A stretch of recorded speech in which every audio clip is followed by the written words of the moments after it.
Welcome to Wales Tech Week 2021.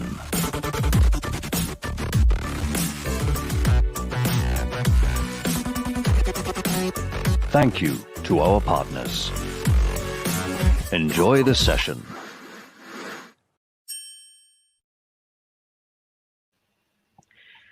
Hello and good afternoon all. This is the Wales Tech Week, and today in this session we will be discussing the role of data in transforming in particular the public sector. The reason we have chosen the public sector setting is because it's often talked about the public sector is lagging the private sector in terms of the overall role that data has to play. So today we'll discuss essentially, is that true, and to what extent that is true, and how does data change the business operating model that we are seeing within the different public sector organizations. So in order to discuss this, we've got a very strong panel which come from various public sector settings. So I am Samir Rahman. I currently work as the Director of Data and Insights within the Royal Mint. I started my career within the HMRC as well, and then went on to do various private sector jobs. But life has come full circle for me. Started in the public sector and currently working in the private sector. So we can shed a lot of light. Among other panelists, we've got John, who is currently deployed within the DVLA. So John will talk about himself. We've also got Imtiaz. Imtiaz leads the data science practice within the Cardiff Met University, but he's done very interesting projects in Companies House as well.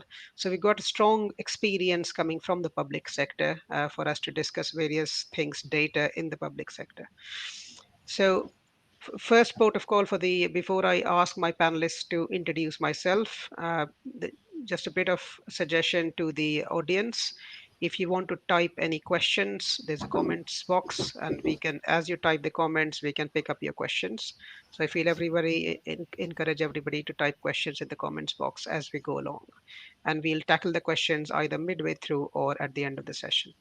Okay, can I ask John, if you don't mind, to introduce yourself, please? Hi, thank you, and good afternoon, everybody. As you said, my name's John Hewson. I work at the DVLA. At the moment, I'm one of the service managers responsible for improving our services. That's both digital services and our other channels that we offer. My previous roles have included being an analyst within the data capability within DVLA. And one of my current aims at the moment is getting DVLA's management information platform onto a standardized, modern, effective platform, and making sure that we get effective MI across all of our services and systems, because it is a little bit fragmented at the moment, which I'm sure we'll touch on as we go through the afternoon. Thanks, John. Imtiaz, can I ask you to give your intro, please? Thanks, Abhi. So I'm Imtiaz Khan. I'm a reader or associate professor in data science at Cardiff Metropolitan University, School of Technologies. So I am mostly interested in blockchain and based research.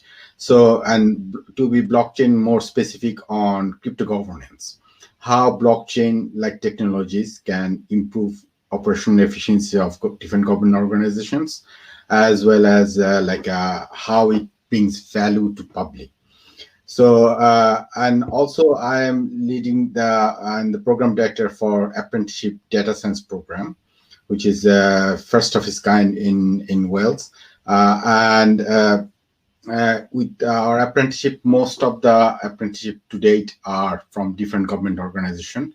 And this apprenticeship degree program is with we developed this program with Office of National Statistics and Welsh Government. Great. Thanks, John, and thanks, Imtiaz. I think the first question for us to kickstart this conversation really is, do we really think that public sector, the use of data and analytics in various guises, right from inception of data to management of data to governance of data to analysis and insight generation to data science, machine learning, and blockchain, do we think the public sector is lagging behind generally as compared to the private sector? And if that is the case, why do we think the public sector is lagging behind? If I go to John first with his experience of DVLA. how shall I answer that one? So I think in certain areas we are lagging behind. I think certainly within DVLA, what I've experienced is we can do it really well. We've got some great examples in DVLA over the years of where we've used analytics and insight and data to real good effect. However, I do think there is a culture with a lot of the departments I deal with, including DVLA, that not everybody gets it still. There is still that feeling that MI sometimes is just about how many things have you done, and it's so much more than that. That's really not MI at all. That's just a figure. So yeah, I think there is a cultural lag in some areas. I think there's areas of expertise. Government departments have done a huge amount to recruit and develop that data science and analytics function, but I'm not sure it's embedded in the culture in some places as much as it needs to be in order to make it truly successful and leading. So I think I'd summarize by saying we're probably behind the class leaders, but I don't think we're at the back of the field. I mean, before we come on to imtiaz, John, in the public sector, do you see some companies as the class leaders? And who would come to your mind if you consider the leader? Who would be the benchmark? That's very interesting. So we always sort of reference places like Amazon and Google, which I'm sure everyone sort of references. I'm not sure we will ever want to be in the same position that they are, because they have lots of issues, obviously, around privacy that we may not want to get too involved in ourselves. For me, it's quite an old example now, but Tesco's, what they did with their club card and how they tracked customers and understood customer behaviour through that type of thing, I think is very powerful. So I think there's a lot of examples out there that aren't the immediate ones that spring to mind. So Imtiaz, if I turn the same question to you in terms of what has been your experience generally in the public sector's data capabilities? I mean, one of the big thing between difference between public and private sector is that private sector, I mean, in the advancement of public sector, private sector in the last 15-20 years, is they are kind of capitalizing on social media data, right? So if we look at like that, right, before the social media or Web 2.0, I mean, the data production was mainly structured data, right? So public sector are still working on the structured data, right? Mostly CSV format or something, sort of relational database data. Whereas private sector or the businesses, I mean, they just exploded on this social media data, which are mostly unstructured. And as you know, like only 20% of the data that are being now produced are structured, whereas 80% is unstructured, right? So, I mean, the public sector are not benefiting from those data, right? So that's one of the key difference I see, right? And I mean, recently one of my apprenticeship student did a dissertation on that. So the ONS did a survey on different businesses during the COVID time, right? So they did this survey in a more traditional way, right? They put up the survey questionnaires to different businesses, categories to different businesses and things like that. And there are like 100+ questions to fill up and things like that. How did you feel in this and that and etc. And very structured, ethics approved and things like that, secured way. So the dissertation of that student was that how and you compared this perception, business perception during the COVID time. So furlough scheme was developed, the help out, buyout or help out, that scheme, different government scheme, things like happen. So what they talk in social media versus how it differs the perception from the structured survey. So, and that was very interesting and revelation that usually the business or the private sector hinges on this this social media data, and you can do a lot of business intelligence. The whole business intelligence is based on this social media data or unstructured data. But this is what not I mean public sector are capitalizing on or exploiting. Yeah. Great. Well, thank you. I mean, it's a clear, I mean, as John pointed out, the cultural lack and the data is not embedded. And you bring a different perspective, Imtiaz, in terms of the type of data that they deal with.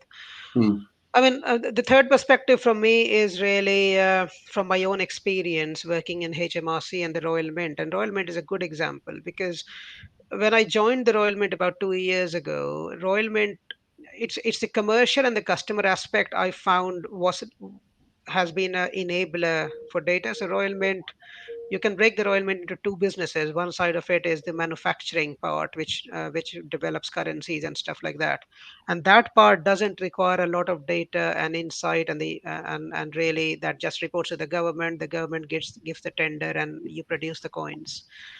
But a high significant proportion of Royal Mint's business has now moved into very much e-commerce retailer. So you sell a lot of commemorative coins, historic coins, gold coins on the website. And that is where my role came in, really, when they were trying to up that business model, because that was a very commercial sort of private, Mm.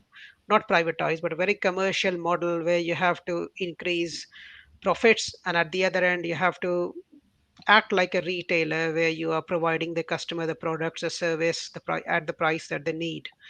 And that is what I saw the influx changing to more sort of now. I know I need more data. I know I need more insight because I need to get more money out of my e-commerce business, and I need to serve customers better at my e-commerce business.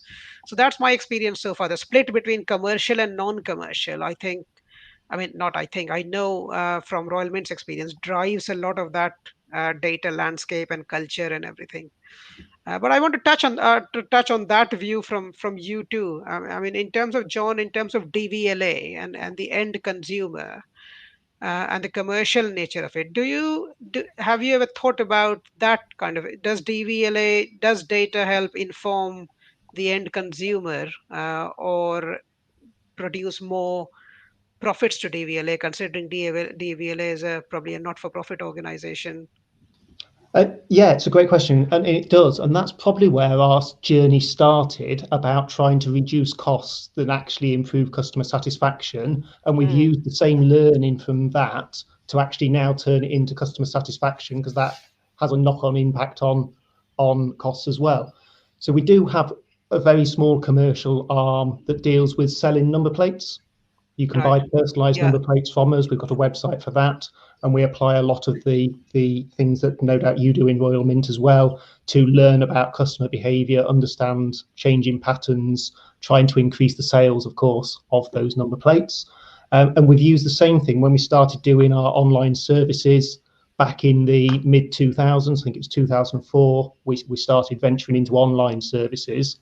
And we wanted to drive customers to those channels. We knew they were cheaper, and we did a huge amount of work to understand customer behavior, not just whilst they're online, but before they went online and afterwards, and used a huge amount of data analytics back then to understand that once we'd got them online, they never went backwards. They never went back to the paper channel or the post office after they'd done it online once, by tracking that whole journey all the way through with the customer and using the data to do that. So we actually ended up doing a massive publicity campaigns. We gave away free cars for 2 years. Every month we gave away a car if you used our online service. I hasten to add, seeing with public sector, they were free of charge. We negotiated a deal with the manufacturers, so in return for us saying that you'd win one of their cars, we actually got them free of charge, no cost to the taxpayer. And that really drove our take up. And we knew that once we'd got them on the digital services, they would stay there because of all the data we'd previously got, and we tracked that through all the metrics to show that was the truth. So yeah, we do act in some ways as a bit of a commercial organisation, trying to get that take up, because it has an impact on bottom line, albeit it's not about extra sales necessarily. We use similar techniques when it comes to the less spoken about enforcement side of our business. If you don't pay your tax, we do have an enforcement arm, and we use, again, of course, a lot of analytics there to understand why people fall into evasion, as we refer to it as, and which of our methods to trying to enforce and to try and encourage people and prompt them are most effective.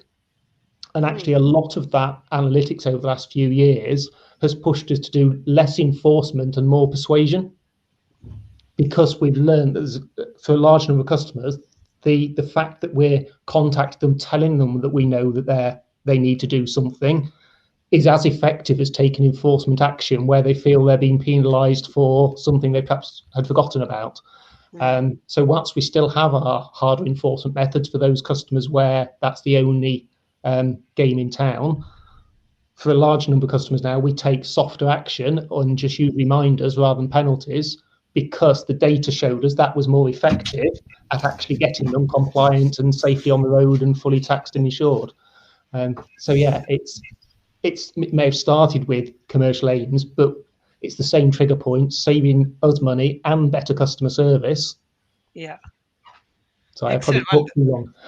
No, very, very good points. I didn't realize those two business. Well, I knew about them, but didn't realize until you spoke. And I can clearly see how data can influence the enforcement side of things and the personalized number plate. I hasten to add, we have now used all of those same techniques when we look at services that aren't in those spaces, just to try and improve customer satisfaction. Because again, what we find is if the customer journey isn't really effective, really smooth, works for them first time, they either ring, they send us a letter, they apply on paper, and that all creates extra work for us, slows it down for the customer, and it's worse for everybody involved. So we've used the same techniques because we know that the customer service element is now really important. We no longer have the attitude that you've got to come to DVLA, therefore, so long as the service works, it doesn't matter how good it is. We know the service has to be good and it has to work first time. Otherwise, it creates a huge amount of extra effort for both the customer and for us. Yeah. Great. And Imtiaz, I know you've done a lot of projects for other companies, but from Cardiff Metropolitan, obviously it's got a service and a duty of education, which is there any examples? I mean, how would you see that customer commercial angle playing out? Do you think from a Cardiff Met perspective, that's an enabler of using data more? I mean, obviously it's a non-profit organization, and I mean, cannot say that student are our customer, right? But student pays a lot of fee, right? So having kind of like a good structure, especially how their issues and things like that, and their marking schema, everything published in kind of like almost like a real-time basis, that helps student satisfaction is more. But given an example, I work with different companies, like through different projects and stuff like that. So in terms of government, I think if we look at Estonia, which is kind of like their 99% public service are available to the citizen as an e-services, right? Where they can do almost everything except for marriage and divorce and this kind of thing. All public services are digitalized. So, and they claim that it saves their like 1,400 years of working time. Like, right. Yeah, and it returns like 2% of their GDP annually to their thing, right? So it's a huge, kind of benefit both for the state as well as for the citizens, right? So and they have implemented some interesting kind of approach, especially geared towards citizen, right? Say for example, it takes only like less than 5 minutes to vote. File the tax, right? Whereas in US, average taxpayer takes like 8 hours to 10 hours to file a tax without any business, and a simple, self-assessment tax. So as well as like they have a unique voting system where people can vote through their computer, and this vote are like, they can vote as many times they like, right? So the vote starts like 6 days before the voting day, and people with their kind of private key, they can vote as many times and things like that. So it has a different democratic process. It devolves, I mean, into different democratic process. Whereas in most of the democracy, you can vote only once. If you change your mind or something like that, that's it. Right? You vote, whether it's a postal vote or things like that. So it brings different type of values to the citizen in terms of public services. But the most important thing that it brings trust to the public services, which is kind of I mean, not only in UK, I mean, everywhere you see, I mean, people do not trust government data. I mean, where is my data and things like that, right? So, I mean, the system, they have this, I mean, there is a not mistrust, but I mean, they're not that much. I mean, we are willingly giving our behavioral data to Facebook, Google, and everything, right? But whenever government asks that, yeah, you have to give their data, we try to say, right, we try to not dodge, but I mean, we are not that, I mean, we're very much reluctant to that, right? Yeah. So but Google are benefiting billions of dollars, right? So I don't know. I mean, if you do not, I mean, if you calculate the Google profit divided by their subscriber, right?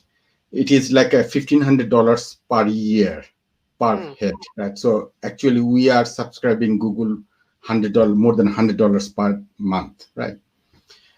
So, but we are doing it willingly, right? And we are actually giving our life. I mean, our whole person, and what they are doing with that, like from Cambridge Analytica story to everything, they are selling, and they're getting without it and not paying taxes and stuff like that, right? But if government can kind of like expedite this process and things like that, I mean, that would give a lot of benefit, right? So one of the project we are working with is that, I mean, with the new GDPR regulation and things like that, the patients are now the owner of the data, right? I mean, if I ask NHS to give my patient records, I mean, they are bound to give this patient record by regulation, right? But what I will do with that? What is the value of that, right?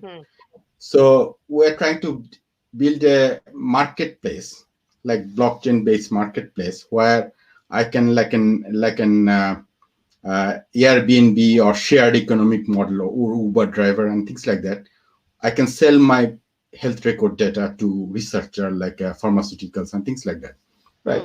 Very granular level. So if we kind of like if government give their the thing that John was mentioning, the history of the driver, right?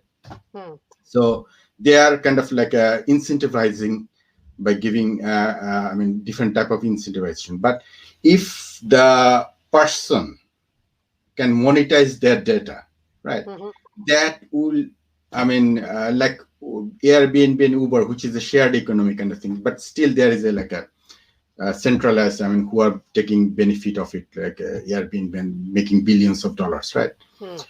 So, but if it is between government and the citizen, there's no middleman, right? Both the government will benefit as well as the citizen can monetize their data, and that will be a huge incentive for them, right? So that's what I mean. I think there are a lot of opportunities, right? Out there, rather than giving it to the businesses, the tech giants, right? If government takes initiative with change their mindset, basically, I mean, because the technologies are there, right? It's just releasing this data and things like that. I mean, I mean, I can see the point of from the government point of view. I mean, that they have to keep that they're the guardian of the data. They have to maintain the security aspect and everything of the data. But yet, I mean, there are not much initiative to take like a monetization of the data. I mean, that's what I think is would benefit. Great. How we can bring value to the data. Great. Thank you. I think both of you are saying there has to be a benefit to the end user, really, and there has to be a value exchange with the consumers as to why. And I mean, public sector is a strange one, isn't it? Some public sectors are very commercial, some not so commercial, and that value exchange can be sometimes very easy to justify, sometimes not so much, as to, certainly to the consumers, as to why you are getting data. I think one of the elements that I wanted to touch on, which came up in an implicit way in both of your discussions, is the risk element of it. Because if private sectors get it wrong, they get it wrong. If Amazon has got its algorithm of predictive modeling wrong, fine, it doesn't impact, it can change it and things like that. If the government gets it wrong, so Imtiaz, your example, if you have got the health record wrong, then obviously there's a far larger implication. And I think, John, even from a DVLA perspective, if you get somebody's enforcement wrong and things like that, there's a PR angle to it, and the repercussions are far more. Do you think that in any way plays to why the reluctance behind the use of data in any way? So, John, if I go to you first. I think it makes us slightly more risk averse because of that public interest in it and the reputation, the long-term reputation to both us and wider government if we get it wrong. So I think we do treat data perhaps a little bit more securely.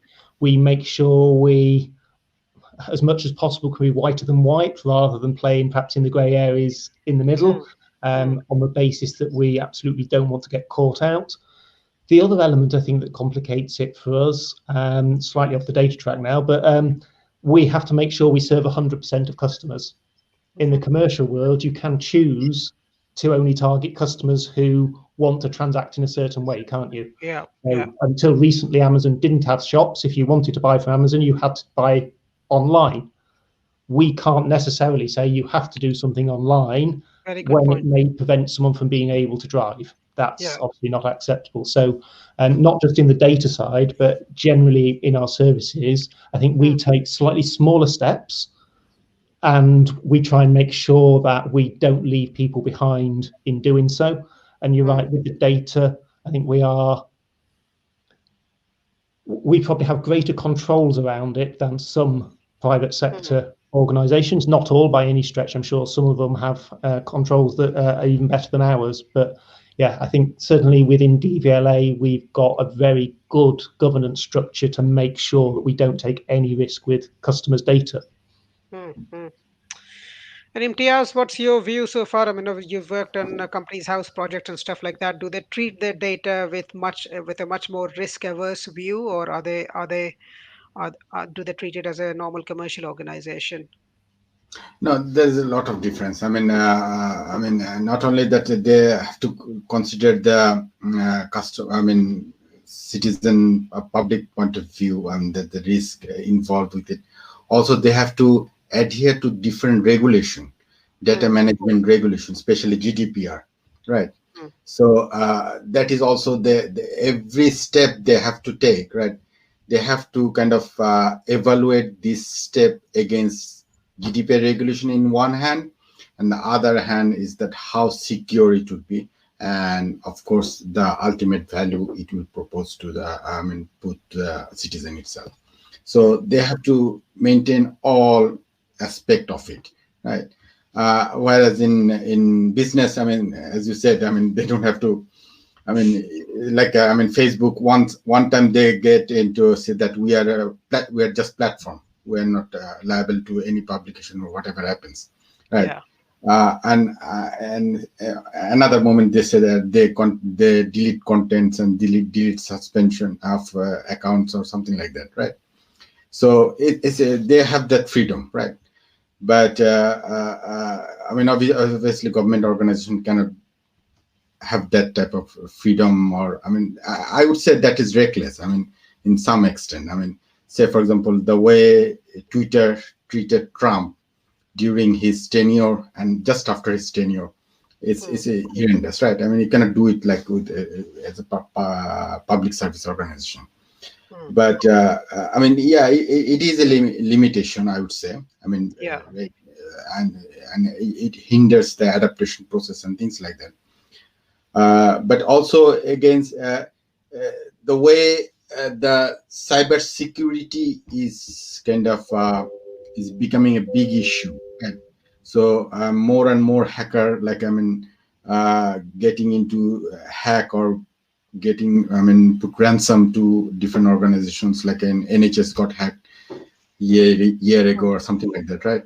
So that kind of thing also needs to be taken care of. The cybersecurity is becoming big issues, both for public and as well as like a business sector. Yeah, yeah, good.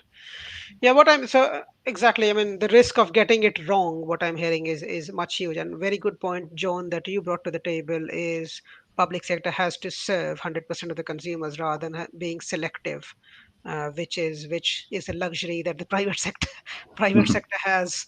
So very good point, which certainly I didn't think about. Just a reminder, we are halfway through. Reminder to the audience to post in questions if they've got any questions on this discussion.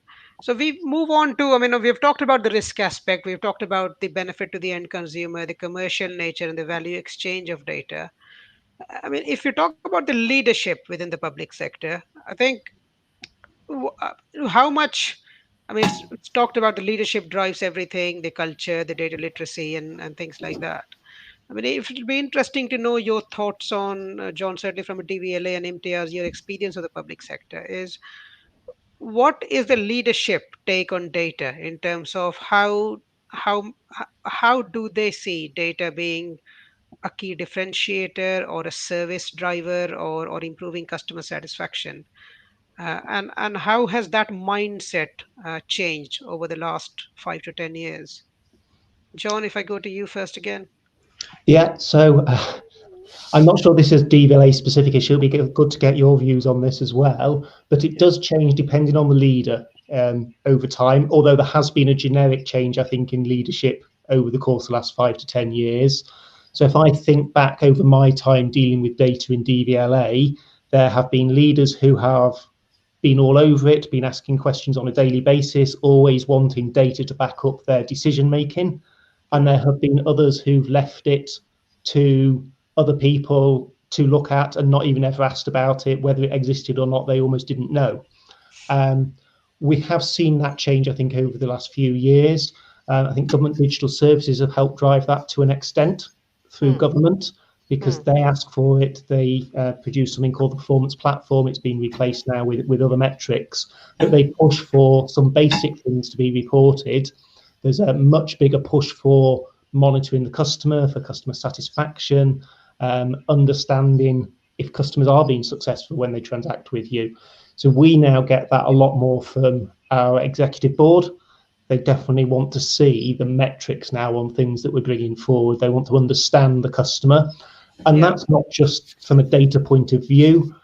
We tend to think of data, certainly within civil service, traditionally as that structured data, as we were talking about earlier, and obviously you mentioned, but also just that customer insight data as well. Hmm. So it's not something you can put in a data cube and do numbers analysis on in quite the same way, but you can still perform the data science function on it. You can still learn a huge amount from it of speaking to customers, going out, understanding their needs, and bringing that in. And again, that's become far more a part of anything we do, and our leadership wanting to see we've gone through those steps. We'll often show them videos of people using the system now, for example, along with the data that shows we've done this with 50 people, Hmm. 100 people, this is the results of that. Or Hmm. once something's gone live, they'll want to see what was the satisfaction rate, how did you record it, how long did they take in the service. All those things that perhaps 5 years ago, 10 years ago, they wouldn't even have thought about asking. Yeah, that's good. I mean, before I go to Imtiaz, the Royal Mint, my own experience from a leadership perspective has been the Royal Mint leadership have been very open, but obviously there is a cultural baggage that every leadership, we all of us as leaders come with, really, isn't it?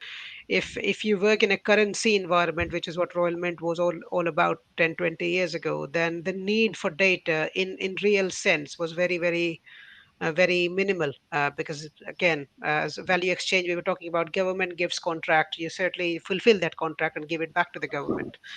But I think from my experience, ever since the Royal Mint has changed over to a more retail model, I think then everybody understands that need. But what I found extremely successful was the evidence-based thing. So you show them a small application of what data can do.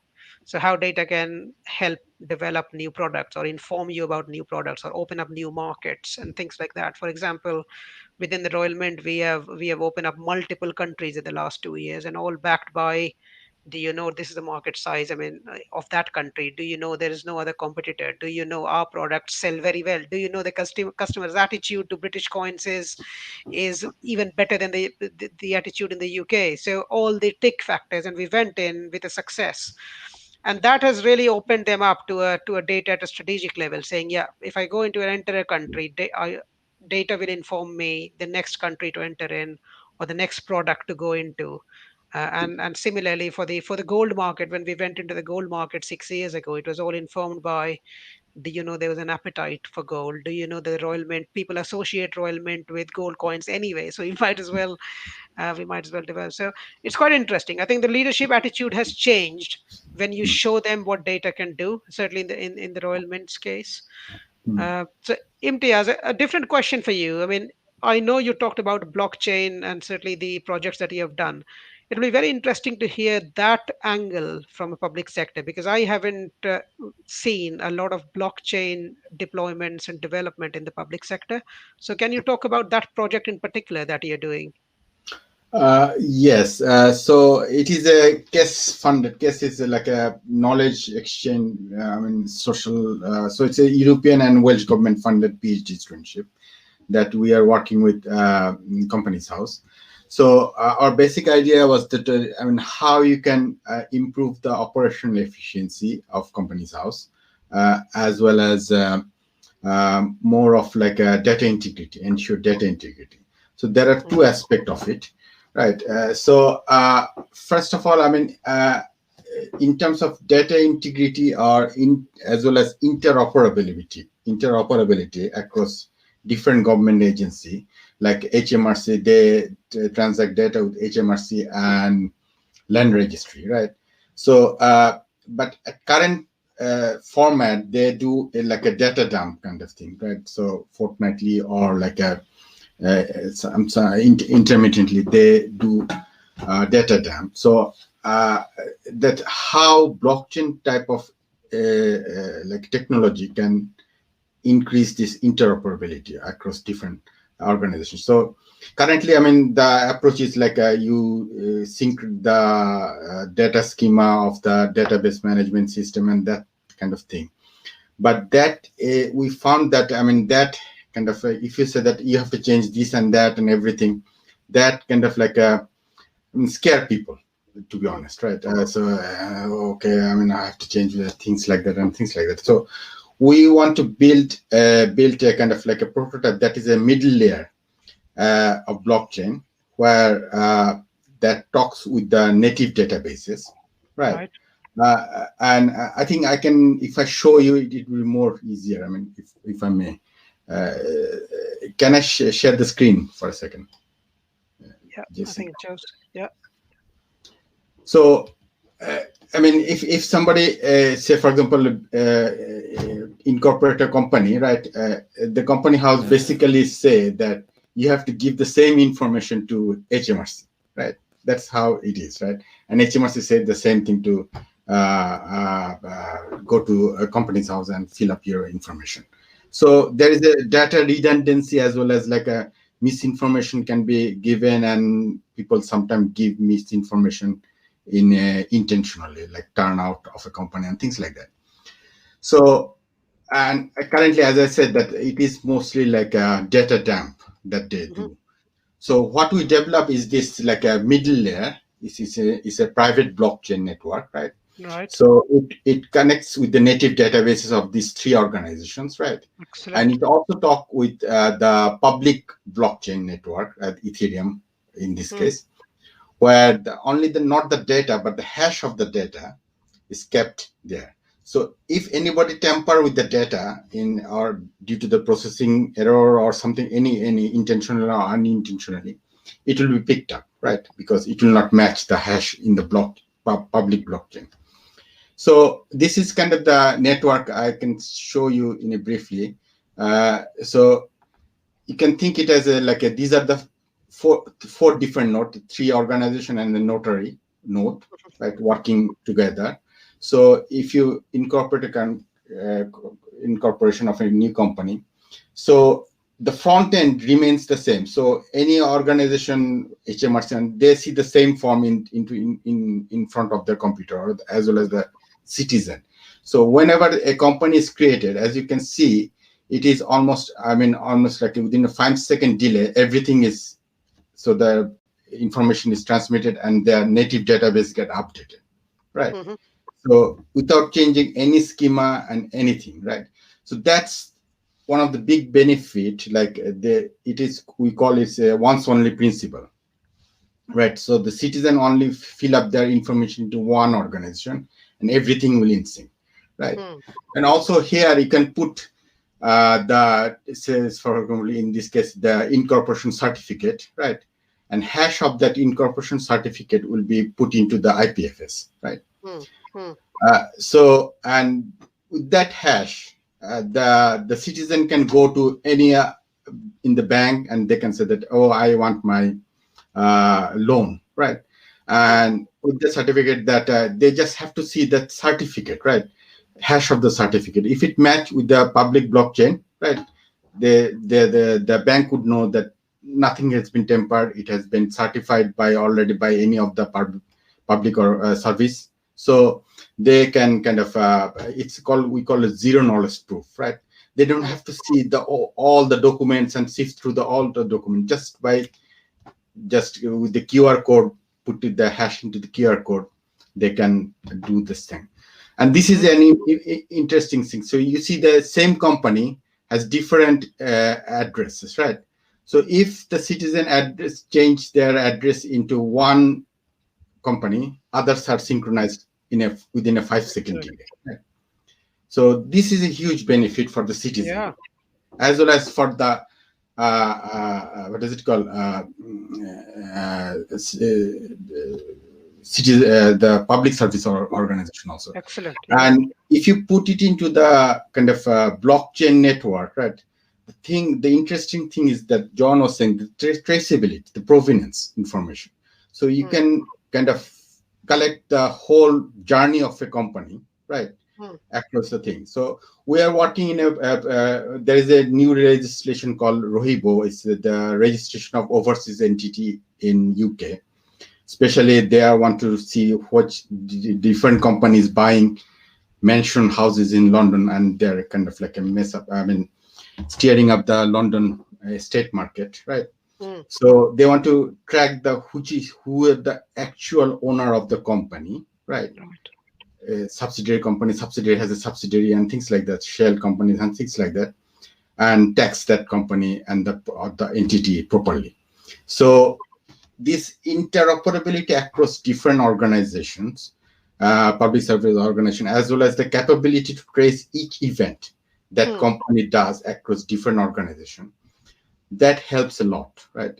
In terms of like enforcing laws, as well as like whatever happens and things like that. So that's what we are trying to get. And the best thing is that you do not have to change any culture, any database schema or syntax or semantic at the front end. That's the front end, people would not know that what is happening in the back end. But in the back end, it's a middle layer kind of that connects everything together. Yeah, excellent. Well, excellent. Very good example. Thanks for sharing that, Imtiaz. I think we've got 15 more minutes. I think the last question really which we need to discuss is the next thing. So it'll be quite interesting to hear everybody's views on the organizations that we all work in within public sector. Is if we were given loads of money and we were asked to deploy one big thing which will monumentally, or which will take us into a new direction, or which will help in the evolution of DVLA or the Royal Mint or Companies House, then what would that thing be? Have we got any one thing that we think is very pivotal to the success of our companies and will take us to the next, help us to take the next leap? Or is it a multitude of various things? John, can I go to you first? I'd rather you didn't, because I'm trying to think of a good answer. No, I don't think there's any one thing for me. I think there's several areas we would want to get involved in going forward. Firstly, I think I opened with this as part of my role at the moment, is just trying to get that really rich data set from all of our services that meant we can give that real big picture for the customer. When you've then got that big data set, I think the next investment then you would need is that tooling, the automation to be able to handle that data, because you can't do that all manually. So you're into the machine learning, your artificial intelligence wherever possible. And then there was a third one, which I've forgotten. It was back to, again, the point earlier around the unstructured data. We probably don't do enough analysis of things that are out there. We focused our measurements, and this was absolutely correct observation earlier by your good self, that we focus on the structured data, not the unstructured data, what's out there in the public domain. We've got people who look at it, we've got people who answer social media inquiries, but we don't apply enough analytics to it to be able to identify, actually, there's a trend here with customers. Is that a good thing, a bad thing? How do we capitalize on it? How do we resolve it if it's a problem? So I think they're the three areas for me that we could probably do more in, given enough resources to do it. Excellent. So automation, rich data set automation, and unstructured data capabilities.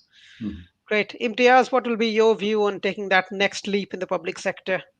I mean, both way. I mean, one is that, I mean, obviously that the thing we are doing with apprenticeship degree program. So we are kind of trying to create a new leadership, young mind, right?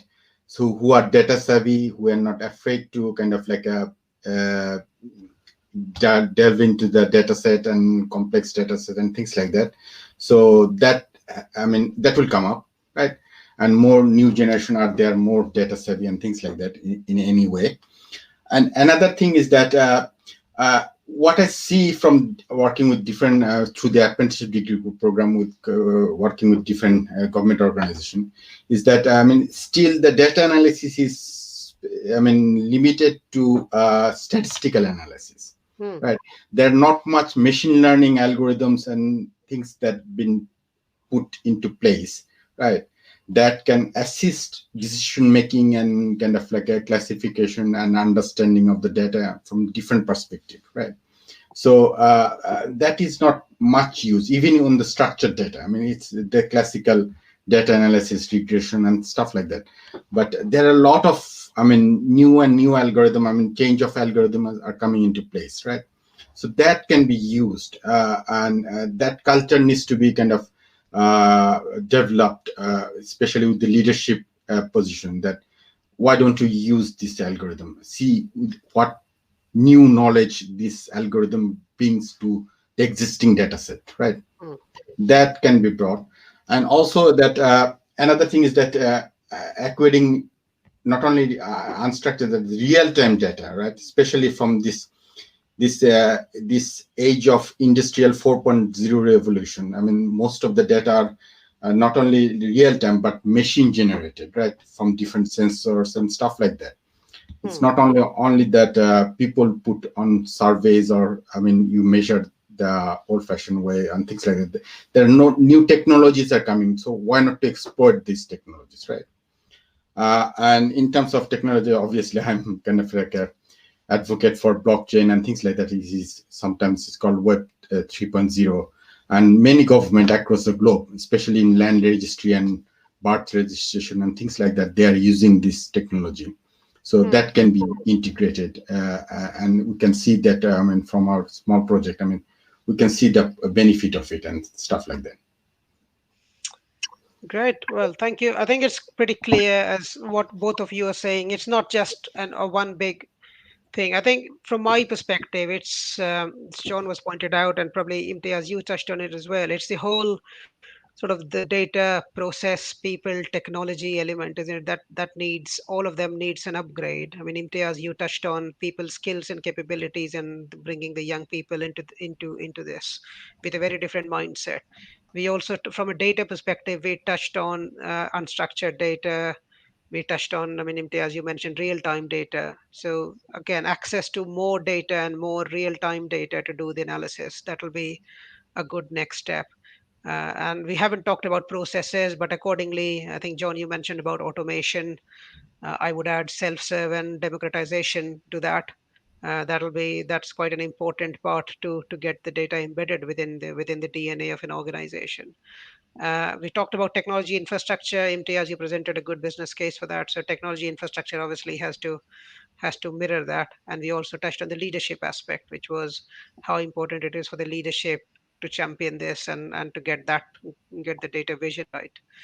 So yeah, thank you. I think we are all saying the same thing, and it's been a fascinating discussion. Certainly looking at various aspects, which working in the public sector I wouldn't have considered had I not spoken to Imtiaz and John in this session. So thanks for your time. I think we'll wrap it up unless anybody has got any final thoughts. The summary of this conversation very much hangs around public sector is probably lagging behind, but not as much as we think. The vision is out there. It's the reason for the lag behind is really the risk averse nature of the public sector, which has always been the case. And John, you made a very good point of we have to serve the whole of the population rather than selective serving, which is why we become risk averse. There has to be a benefit to the end user, which is far easier depicted in a private sector setting rather than a public sector setting. And there has to be a value exchange for the consumers to share the data, which again, probably is far easier in a commercial setting rather than a public sector setting. So all of these and the risk of getting it wrong, also we talked about, that's much more impactful from a public sector perspective. So I think the crux of it is we are lagging behind, but it is for a reason, and those reasons are very different to reason that we do want to get behind, but there are some reasons which pull us back. But having said that, the public sector has moved a lot forward in its capabilities for data and the whole infrastructure around data, people, process, technology, and leadership. And even the leadership have got, John mentioned in your point, even the leadership has got to the idea of signing up to the data vision. So that was it. Any final thoughts from you, John or Imtiaz, on wrapping this up?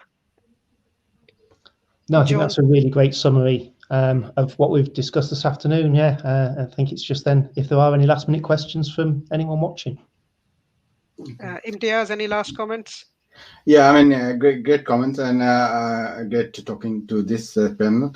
And obviously, I mean, our whole environment, the infrastructure, the administration is based on, as well as our mindset is based on industrial age mindset, right? But we have crossed from information age in the last 30 years or so. Right? We have crossed from information age now we are in communication age, right? We have to change accordingly, right? Otherwise we'll be lagging behind. Very good final statement. Love it, Imtiaz. Very good.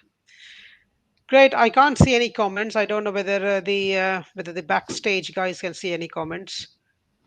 So we will we'll give it another half a minute or so to see if there are any comments, and for the backstage to confirm if there are any questions. If not, we will wrap it up with thanking you all for a very good session, very eye-opening session, and I hope the audience enjoyed it, and I hope the public sector is much more open to data than what we think it is, and we've uncovered the reasons why it isn't. Thank you all for listening. Thanks, Imtiaz, and thanks, John. See you later. Bye.